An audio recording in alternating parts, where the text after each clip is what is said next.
25 বছর ধরে ভোট দিতে পারেন না শেরপুরের ডাকরাপাড়ার মানুষ। বিরোধপূর্ণ পার্শ্ববর্তী গ্রামে কেন্দ্র হয় বিপাকে পড়েছেন তারা।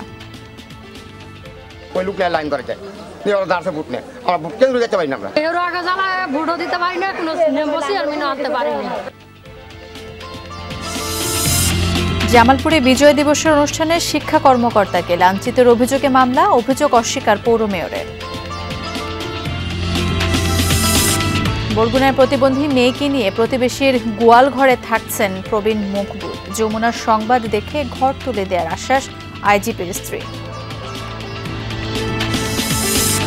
সুনামগঞ্জে কার্যাদেশ অমান্য করে সড়কে ব্যবহার হচ্ছে নিম্নমানের বিটুমিন, খোদ প্রকৌশলীর বিরুদ্ধে অনিয়ম উৎসাহ দেওয়ার অভিযোগ। আমি সুপার ফিট সিমেন্ট টেস্ট করলাম, এই সিমেন্টটা তো বারে বারে আমার টেস্ট করা প্রয়োজন না। মৌলভীবাজারে মায়ের ঋণের বলি হল শিশু মাহিন। মাত্র 1000 টাকা শোধ দিতে না পারায় হত্যা করে ঘাতক সাব্বির।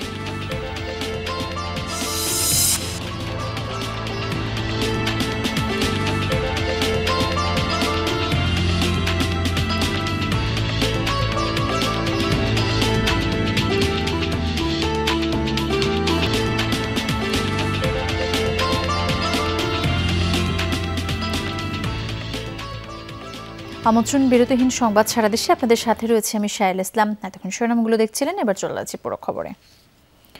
শেরপুরে একটি ইউনিয়নের প্রায় 2000 মানুষ 25 বছর ধরে ভোট দিতে পারেন না। প্রতিকার চেয়ে মানববন্ধনও করেছেন ডাকরাপাড়া গ্রামের মানুষ। তাদের দাবি, চরহাবার গ্রামের সাথে প্রভাব বিস্তারের জেরে সব সময় পিছিয়ে পড়েন তারা। কেন্দ্র নিজেদের গ্রামে না হয় ভোট দিতে গেলেও মারধরের শিকার হতে হয় তাদের। শ্রীবর্দীর ডাকরা গ্রামবাসীর মানববন্ধন। শত শত লোকজন যে দাবিতে মানববন্ধন করছেন তা শুনে রীতিমতো আঁতকে উঠবেন যে কেউ।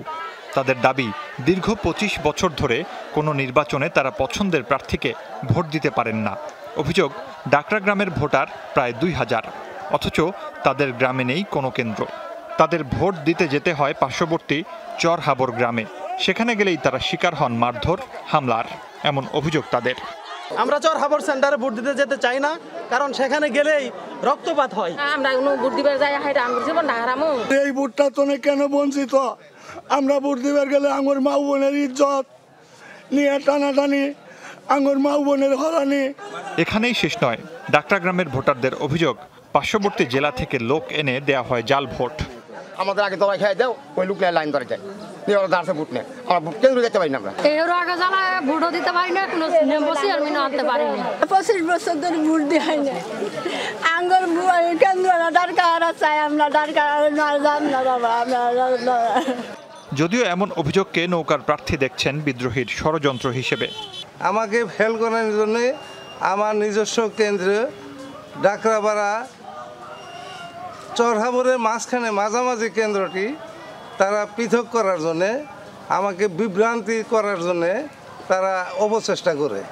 নির্বাচন কর্মকর্তার দাবি, দীর্ঘদিন ভোটাররা ভোট দিতে পারেন না, এমন অভিযোগ তার কাছে আসেনি।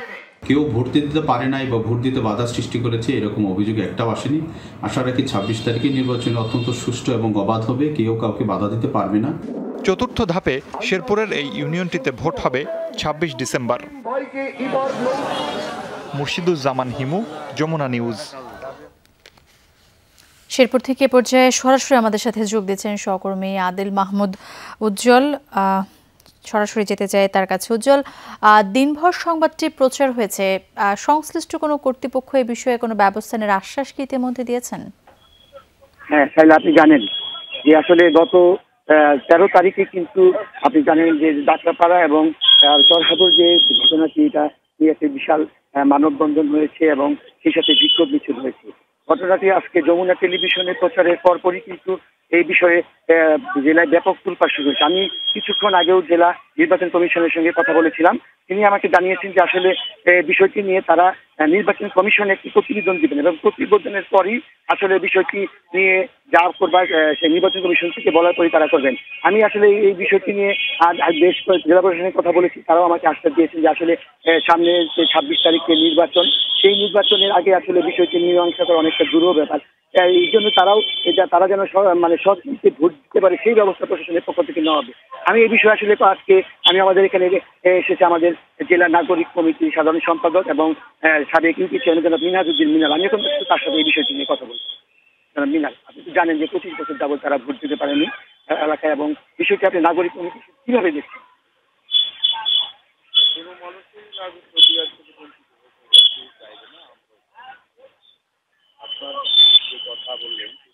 চাইবে না, আমরাও চাই না।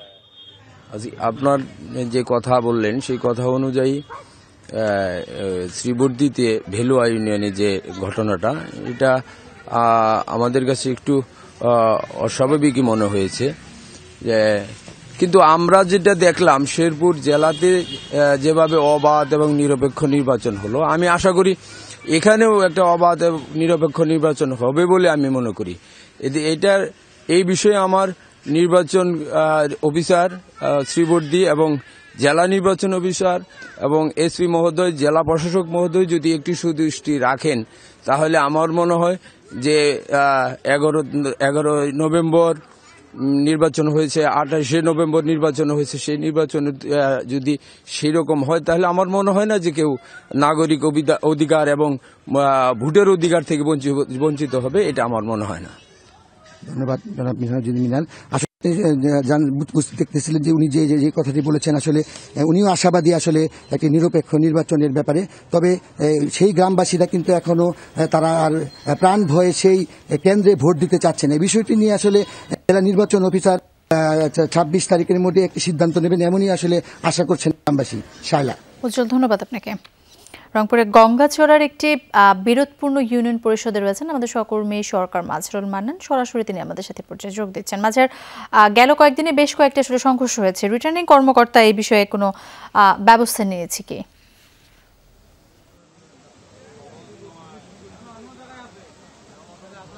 শায়লা, আমি যদি আপনাকে একটু বলি যে আপনি জানেন যে 7 তারিখে যখন প্রতীক দেওয়া হয় তখন থেকে কিন্তু একটা উৎসবের মধ্য দিয়ে কিন্তু এই প্রচারণাটা শুরু হয়েছে, কিন্তু এই প্রচারণায় কিন্তু উত্তেজনা এবং পাল্টাপাল্টি অভিযোগ আছে। আমি যদি আপনাকে একটু তথ্য দেই যে গতকাল রাত 8টার দিকে লক্ষ্মীটারি ইউনিয়নের যে মান্দ্রাইন নামে একটি জায়গা আছে, সেখানে লাঙ্গল প্রতীকের প্রার্থী যেটি অভিযোগ করেছেন যে আওয়ামী লীগের যে নৌকা প্রতীকের প্রার্থী তাদের 7 নম্বর ওয়ার্ডের যে অফিস আছে সেই অফিসে হামলা চালিয়ে এবং 2-3 জনকে ব্যাপকভাবে মারধর করে।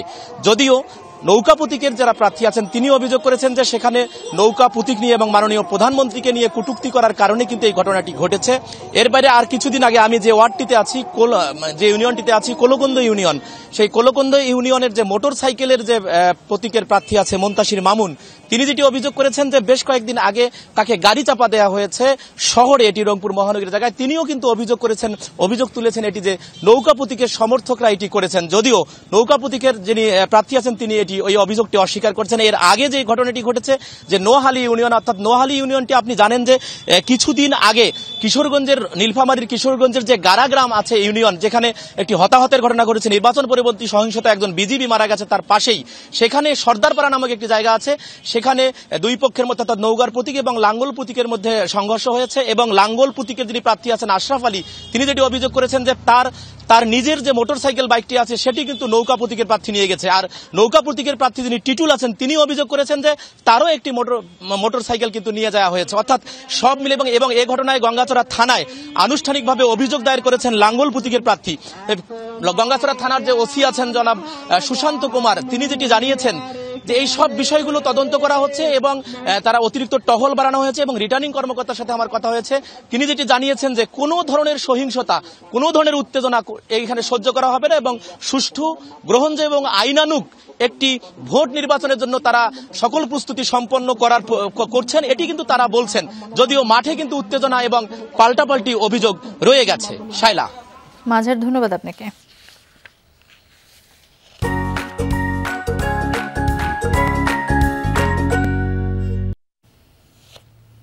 জামালপুরের দেওয়ানগঞ্জে বিজয় দিবসের অনুষ্ঠানে শিক্ষা কর্মকর্তাকে লাঞ্ছিত করার অভিযোগে পৌর মেয়রের বিরুদ্ধে মামলা হয়েছে। বৃহস্পতিবার রাতে দেওয়ানগঞ্জ থানায় মামলা দায়ের করেন লাঞ্ছিত শিক্ষা কর্মকর্তা মোহাম্মদ মেহেরুল্লাহ। স্থানীয়রা জানায় বিজয় দিবসের অনুষ্ঠানে পৌর মেয়র শাহনওয়াজ শাহিন শাহর নাম ঘোষণায় দেরি হয় তিনি ক্ষিপ্ত হয়ে ওঠেন। এ সময় অনুষ্ঠানের উপস্থাপক উপজেলা শিক্ষা কর্মকর্তা মেহেরুল্লাহকে গালিগালাজ ও শারীরিকভাবে লাঞ্ছিত করেন। তবে লাঞ্ছিত করার অভিযোগ পুরোপুরি অস্বীকার করেছেন অভিযুক্ত পৌর মেয়র শাহনওয়াজ।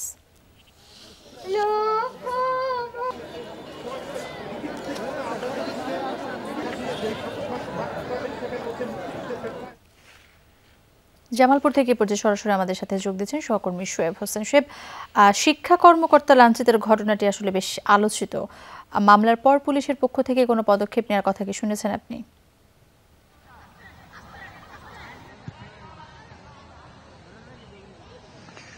শায়লা, আসলে ঘটনাটি ঘটার পর থেকে কিন্তু সব মহলেই বিষয়টি নিয়ে আলোচনা সমালোচনা হচ্ছে এবং গতকাল রাত 9টার দিকে ওই শিক্ষা কর্মকর্তা মামলা দায়ের করেন দেওয়ানগঞ্জ থানায়। তারপর থেকেই দেওয়ানগঞ্জ থানার অফিসার ইনচার্জ যিনি রয়েছেন মোহাম্মদ কবির, ওনার সাথে আমার কথা হয়েছে। উনি যেটি বলছেন, তারা মামলার যে আসামি অর্থাৎ পৌর মেয়র শাহনেওয়াজ শাহেনশাহ, তাকে গ্রেপ্তার করার জন্য তারা চেষ্টা করছেন এবং বিভিন্ন জায়গায় তারা অভিযান চালাচ্ছেন, এমনটি পুলিশ বলছেন। যদিও এখন পর্যন্ত কিন্তু তাকে গ্রেপ্তার করা সম্ভব হয়নি। এর আগে গতকাল সকালে 6:30টার দিকে যখন শহীদ বেদিতে পুষ্পস্তবক অর্পণ করা হচ্ছিল, এমন সময় যে ঘোষণা মঞ্চ রয়েছে সেখান থেকে ঘোষণা করতে দেরি হয়, কিন্তু পৌর মেয়র শাহনেওয়াজ শাহেনশাহ ক্ষিপ্ত হয়ে ওঠেন ওই শিক্ষা কর্মকর্তা মেহরুল্লাহর বিরুদ্ধে এবং তিনি গালিগালাজ করেন এবং তাকে শারীরিকভাবে লাঞ্ছিত করেন বলে যারা সেখানে উপস্থিত ছিলেন তারা জানিয়েছেন। যদিও পৌর মেয়র পরবর্তীতে শারীরিকভাবে লাঞ্ছিতর বিষয়টি অস্বীকার করেছেন। তিনি বলছেন যে তিনি তাকে শারীরিকভাবে লাঞ্ছিত করেননি। তিনি তার কাছে জানতে চেয়েছিলেন যে মূলত তার নাম, পৌরসভার নাম 8 নম্বরে তাকে ডাকা হয়েছিল পুষ্পস্তবক অর্পণের জন্য। তিনি জানতে চেয়েছিলেন যে এত দেরিতে কেন তাকে ডাকা হলো। এই বিষয়টি নিয়েই তিনি এক পর্যায়ে উত্তেজিত হয়ে পড়েন এবং তিনি আমাদেরকে যেটি জানিয়েছেন যে তিনি গালিগালাজ করেছেন এমনটি তিনি জানিয়েছেন, কিন্তু শারীরিকভাবে লাঞ্ছিত করার বিষয়টি তিনি অস্বীকার করেছেন। আর এদিকে এই ঘটনার পরে উপজেলা নির্বাহী অফিসারের কাছে অভিযোগ করেছেন আক্রান্ত সেই শিক্ষা কর্মকর্তা। উপজেলা নির্বাহী কর্মকর্তা যেটি জানিয়েছেন সাংবাদিকদেরকে যে বিষয়টি তদন্ত করা হবে এবং তদন্ত সাপেক্ষে পরবর্তীতে এটার ব্যবস্থা নেবেন তিনি, এমনটি তারা জানিয়েছেন।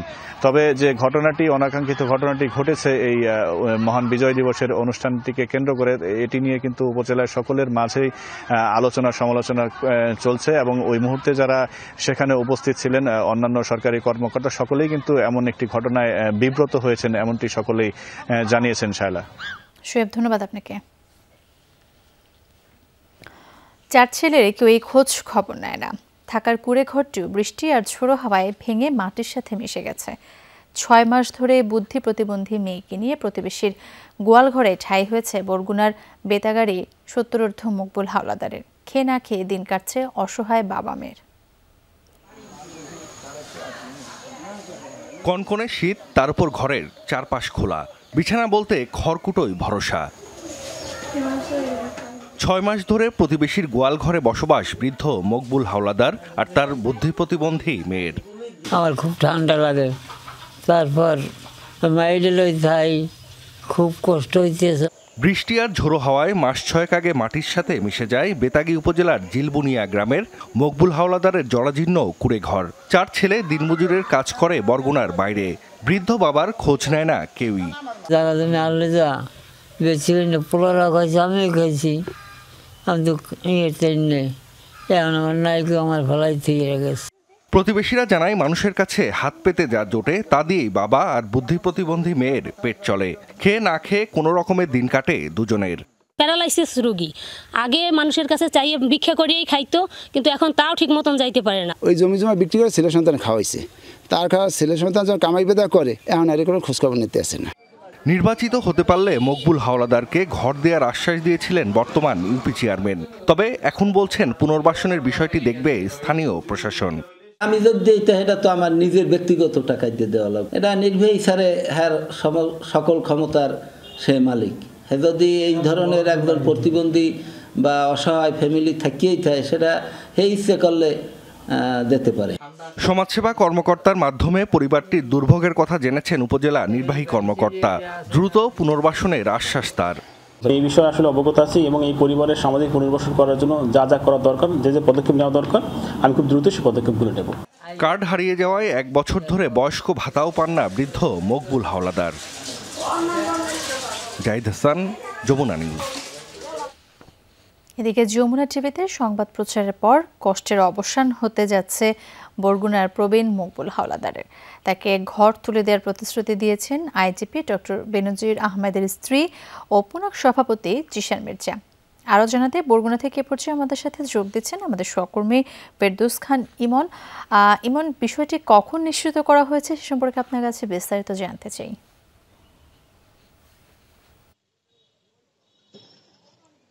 শায়লা, আসলে এই যে বরগুনা জেলার বেতাকি উপজেলার সদর ইউনিয়নের জিলবুনিয়া গ্রামের এই প্রবীণ 70 ঊর্ধ্ব বয়সের যে আপনার মকবুল হাওলাদার, মূলত তিনি একটি অরক্ষিত জায়গায় পাশের বাড়ির গোয়াল ঘরে রয়েছেন এবং তার সাথে কিন্তু 14 বছরের একটি মেয়ে আছে মিম নামে, সে মেয়েটিও কিন্তু বুদ্ধি প্রতিবন্ধী। এটি নিয়ে কিন্তু আমরা সারাদিন ধরে আজকে যমুনা টিভিতে সংবাদ প্রচার করেছিলাম। ঠিক 3টার সময়, আজকে বেলা 3টার সময় বেতাগী থানার ওসি সাহেব আমাকে ফোন দিয়েছিলেন। ফোন দিয়ে বলতেছিলেন যে পুলিশের পক্ষ থেকে আসলে পুলিশের যিনি আইজিপি রয়েছেন ডক্টর বেনজির আহমেদ, তার যিনি সহধর্মিণী রয়েছেন আপনার যিনি রয়েছেন জিসান মির্জা, তিনি মানবিকতার হাত বাড়িয়ে দিয়েছেন, তাকে ঘর তুলে দিতে চাচ্ছেন এবং তাদেরকে নির্দেশনা দেওয়া হয়েছে যে তাকে দ্রুত সময়ের মধ্যে ঘর তুলে দেবেন।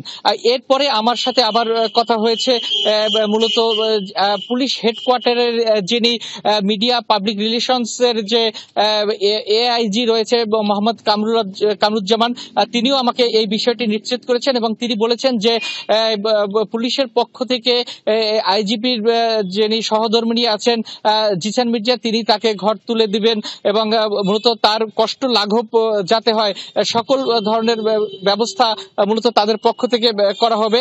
এবং এই বিষয়টি নিশ্চিত হওয়ার পরে এবং আমরা যেটি দেখতে পেলাম যে ইতিমধ্যে কিন্তু এই খবরটি কিন্তু বেতাগী উপজেলায় বিভিন্ন ওখানকার যিনি উপজেলা নির্বাহী কর্মকর্তা আছেন যারা এবং পৌর মেয়র রয়েছেন, জনপ্রতিনিধি যারা রয়েছেন, সকলেই কিন্তু এই বিষয়টি ইতিমধ্যে তারা জেনেছেন যে এই পুলিশের পক্ষ থেকে মূলত যে এই আমার আইজিপির স্ত্রী তিনি তাকে এই সহযোগিতার হাত বাড়িয়ে দিয়েছেন। হয়তো যদি ওনার মূলত গত 6 মাস আগে ওখানে যে ঘরটি ছিল সেটি বৃষ্টি এবং বাতাসের কারণে ভেঙে পড়ে যায়, তারপর থেকে কিন্তু সেই গোয়াল ঘরে ওই বৃদ্ধ আপনার অবস্থান নেয়। এক প্রকার বলতে গেলে যে মানবিকতার যে জীবনযাপন আছে সেটা তিনি ওখানে বসে করতেছেন। হয়তো তাকে যদি দ্রুত সময়ের মধ্যে যে মানবিকতার হাত বাড়িয়ে দিয়েছেন পুলিশের আইজিপির সহধর্মিণী, সেটি দ্রুত সময়ের মধ্যে যদি আসলে বাস্তবায়ন করা যায় তাহলে তার কষ্ট অনেকটা লাঘব হবেন। এক কথা বলতে গেলে ওই প্রবীণ মকবুল হোসেন এবং তার যে প্রতিবন্ধী মেয়ে রয়েছেন তারা কিন্তু চিকিৎসা, খাদ্য, বস্ত্র সবকিছু থেকে কিন্তু বঞ্চিত অবস্থায় আছেন এবং এই যে মানবিকতার যে হাত বাড়িয়ে দিয়েছেন এটা মূলত এক কথা বললেই চলে যে আমরা এই যমুনা টিভিতে নিউজ করেছি, এই কারণেই কিন্তু মূলত তাদের নজরে এসেছেন, যে কারণে এই মকবুল হাওলাদারকে তারা সহযোগিতার হাত বাড়িয়ে দিয়েছেন, যে কারণে আমরা যমুনা পরিবারের পক্ষ থেকে ডক্টর বেনজির আহমেদ, পুলিশের আইজিপি এবং তার সহধর্মিণী যিনি পুলিশ নারী কল্যাণ সমিতির সভাপতি রয়েছেন জিসান মির্জা, তাদেরকে আন্তরিক ধন্যবাদ জানাচ্ছি। শায়লা, ইমন, ধন্যবাদ আপনাকে।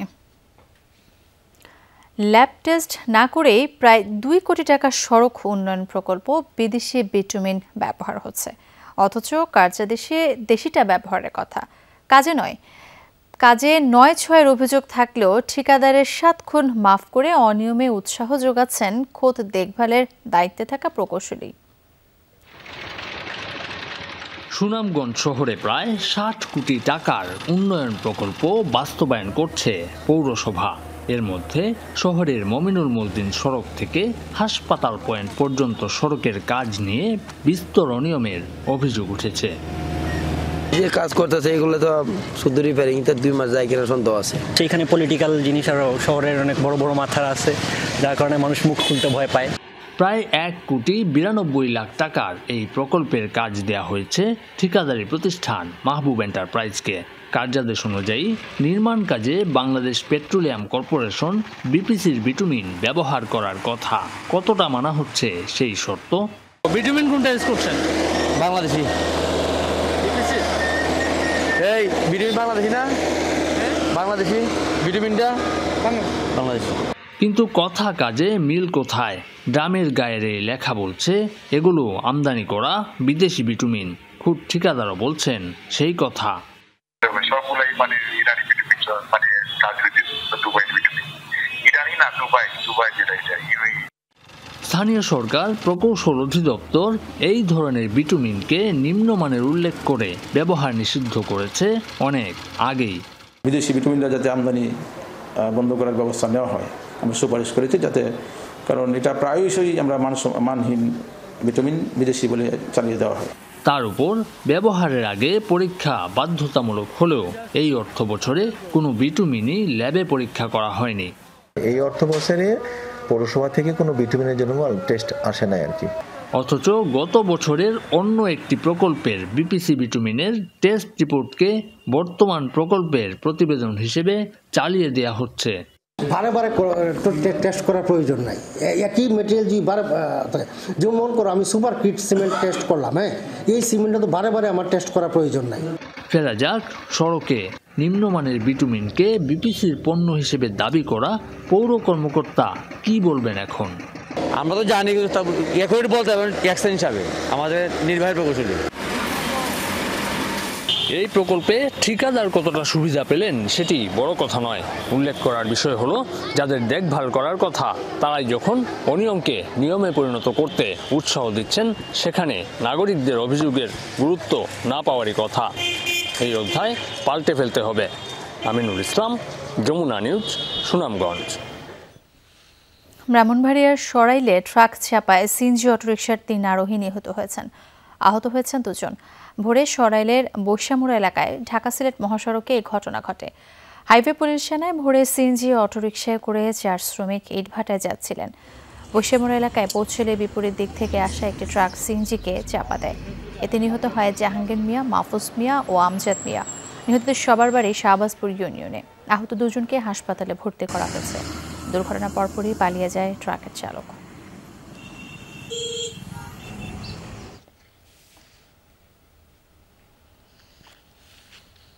ধারের 1000 টাকা শোধ করতে পারেনি মা, তাই জীবন দিতে হলো শিশু মাহিমকে।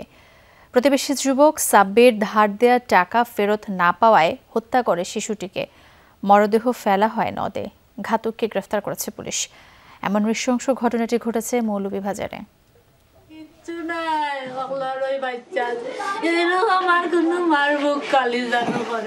খুন করা হয়েছে শিশু সন্তানকে। মায়ের আহাজারি থামছে না কিছুতেই। মৌলভীবাজারের সম্পাসী গ্রামের 8 বছরের মাহিম 11 ডিসেম্বর খেলতে গিয়ে নিখোঁজ হয় শিশুটি। একদিন পর মনু নদে পাওয়া যায় মরদেহ।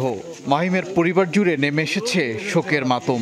ও ছেলেটা মনে হয় আমাদের বাড়ির সামনে উবাত আছিল আর ওগু বাড়িয়া যাইতি লইয়া গেছে গিয়ে ওদিকে। তার হাত পা বাঁধা, বন্দি, ইয়ার গলার মধ্যে রশি দেওয়া, নদীতে জলে ভাসি রইছে। পুলিশ বলছে মাহিমের মায়ের কাছে ধারের 1000 টাকা পেত প্রতিবেশী যুবক সাব্বির। নির্ধারিত সময়ে সেই টাকা ফেরত না পেয়ে হত্যাকাণ্ড ঘটিয়েছে সে।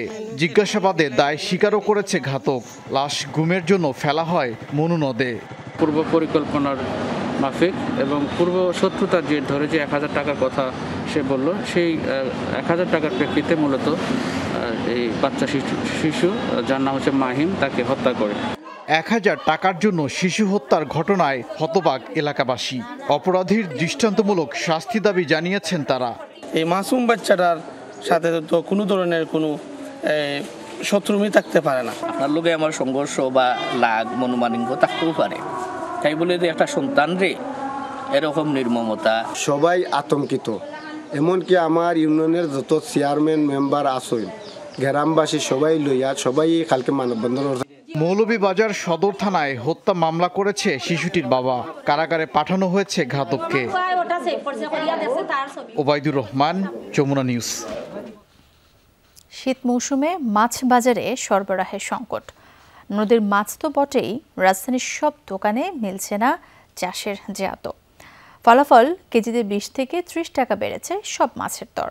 ব্যবসায়ীদের অভিযোগ, ছুটির দিনে আড়তে অযৌক্তিক দাম চান পাইকাররা, আর সেই চাপ গিয়ে পড়ে ক্রেতার পকেটে। একই অবস্থা হাওড় অঞ্চলেও, তবে দক্ষিণের জেলায় বেড়েছে সামুদ্রিক মাছ আহরণ। বিজয় দিবস পেরোলেও রাজধানীর পলাশী বাজারে আমেজ কাটেনি। চারদিকে সাজ রব, কিন্তু তার নিচে মাছ বাজারে ক্রেতা বিক্রেতার মুখ মলিন, কারণ বেচাকেনা বেশ কম।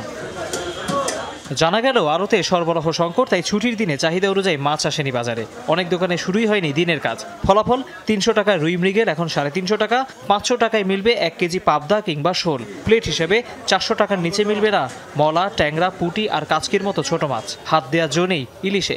এগুলা কেজি 650, মানে আধা কেজি চাইছে 450, আধা কেজি এরকম। মানুষের প্রেশার বেশি থাকলে তখন দেখা যায় ঘাটেই দাম বেশি। আমরা নিজেরাই ঘাটের থেকে কিনে আনি 20-30 টাকা বেশি দেওয়া। কারণ আমরা যদি 20-30 টাকা এখানে না ধরে না বিক্রি করি তাহলে তো আমাদের লাভ থাকবে না। বাঙালি রসনা বিলাসের বড় অংশের যোগান দেয় হাওরের মাছ। কিছুদিন আগেও এসব বাজার স্থানীয় বোয়াল, আইড়, চিতল আর কার্প জাতীয় মাছে ভরপুর থাকতো। কিন্তু এখন চারপাশে শুধু চাষের প্রজাতি, তার দাম আবার বেশি, তাই স্বভাবতই ক্ষোভ ক্রেতার কণ্ঠে। কার্পু মাছ হাওরের 350 টাকা কেজি, হাওরের পাবদা 20 টাকা কেজি, 900-1000 টাকা কেজি। দেশি মাছের দাম বেশি, আরো বেশি। বোয়ালের দাম 600-500, মাছের সাইজ দেখা মানের দাম। হাওরে তো মাছ কম। আগে তো আমরা সুনামগঞ্জে মাছের জন্য কোনো অভাব ছিল না, আমাদের লোকাল মাছ দিয়ে আমরা চলে যেত। এখন দেখা যাচ্ছে চাষের মাছ ছাড়া আর কোনো মাছই আমরা পাচ্ছি না।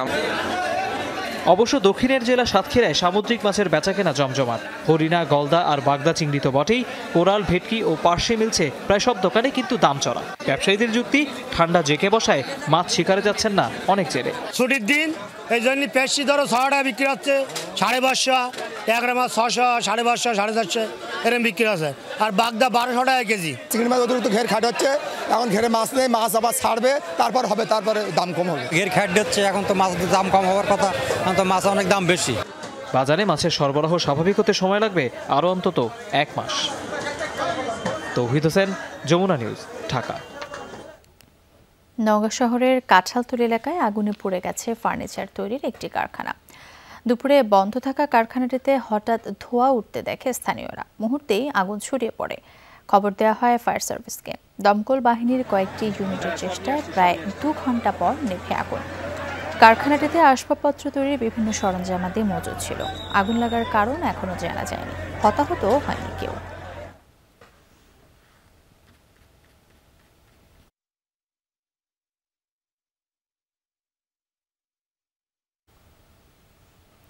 মহান মুক্তিযুদ্ধের সুবর্ণ জয়ন্তী উপলক্ষে নাটোরে মুক্তিযুদ্ধে অংশগ্রহণকারী পুলিশ সদস্যদের সংবর্ধনা দিল জেলা পুলিশ।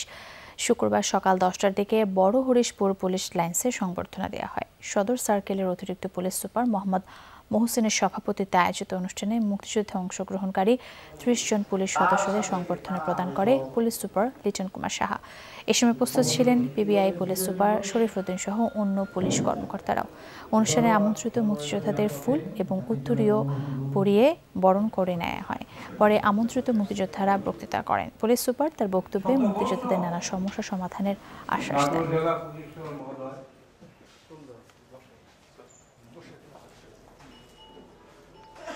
নির্মাণে প্রচলিত স্টিল বেছে নেবেন নাকি বেছে নেবেন এশিয়ার প্রথম কোয়ান্টাম ইলেকট্রিক আর্ক ফার্নেসে তৈরি বিশ্বসেরা স্টিল? জিপিএইচ ইস্পাত, দৃঢ়তার প্রতিশ্রুতি।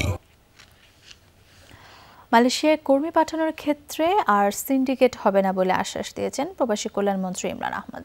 বলেন, আগের চেয়ে কম খরচে কর্মীদের মালয়েশিয়া পাঠানো সম্ভব হবে। সকালে অভিবাসন দিবস উপলক্ষে সংবাদ সম্মেলনে মন্ত্রী এ তথ্য জানান। বলেন, করোনা মহামারীতে বিশ্বব্যাপী অর্থনৈতিক মন্দা তৈরি হয়েছে। এতে অন্যান্য খাতের মতো বিদেশে কর্মসংস্থান খাতেও নেতিবাচক প্রভাব পড়েছে। তবে সংক্রমণ কিছুটা কমে আসায় আবারও বাড়তে শুরু করেছে বিদেশে কর্মসংস্থান। ব্রিফিংয়ে বলা হয়, অর্থ বছরের প্রথম 4 মাসে প্রায় 2.5 লাখ কর্মীর বিদেশে কর্মসংস্থান হয়েছে। শুধু নভেম্বরে গেছে 1,02,863 জন। মালয়েশিয়ার শ্রমবাজার কর্মী প্রেরণ নিয়ে খুব শিগগিরই সমঝোতা চুক্তি সই হবে বলে জানান প্রবাসী কল্যাণমন্ত্রী।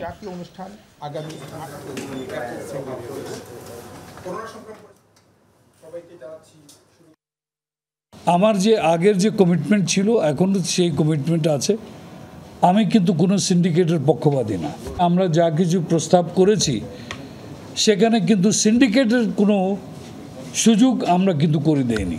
ম্যাক্সিমাম যত সুবিধা শ্রমিকদের জন্য আমরা যদি ওখান থেকে বাইর করতে পারি, এটা ইনশাল্লাহ আমরা চেষ্টা করব। খরচ ইনশাল্লাহ অনেক নিচে দিকেই থাকবে।